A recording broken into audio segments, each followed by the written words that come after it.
তো আজকে চলে গেছিলাম টি পার্কে। কারণ বগুড়া বেশ কিছুদিন ধরে ভাইরাল হয়েছে কুষ্টিয়ার বিখ্যাত মালাই চা আর পোড়া রুটি। তো চা বরাবরই আমার পছন্দের একটা পানীয়। তো আমি আমার বন্ধু মিলে দুজন মিলে গেছিলাম। তো বৃষ্টির দিন ছিল, চা খাওয়ার ইচ্ছা হচ্ছিল। তো নতুন হিসেবে ট্রাই করতে গেছিলাম। তো তারা দেখলাম যে চায়ে বেশ কিছু ইউনিক কিছু মসলা তারা যোগ করতেছিল। টেস্টটা আলহামদুলিল্লাহ ভালো ছিল। যেহেতু আমার ১ম ট্রাই করছিলাম। তো যাই হোক চা হিসাবে চা মানেই তো খুব পছন্দের একটা জিনিস আমার। তো তাদের মেনুতে বেশ কয়েক ধরনের চা ছিল। তা আমরা যেটা রেগুলার ছিল সেটাই অর্ডার করেছিলাম। তো টেস্ট আলহামদুলিল্লাহ ভালো। আর এর ফাঁকে সামোসা নিলাম। সামোসার পাশেই পাব বিক্রি হচ্ছিল। তো আমাদের কাঙ্ক্ষিত অর্ডারটা আমাদের কাছে আসে।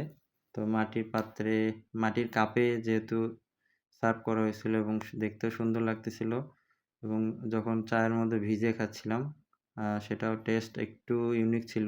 মুখের মধ্যে একটু মিষ্টি, মিষ্টি একটু ভাব। আর নতুন হিসাবে তাদের আইডিয়াটা অনেক সুন্দর এবং মোটামুটি এখানে ভিড় লেগেই থাকে। সময় সুযোগ করে সকলের আসা যাবে এমন একটা জায়গা।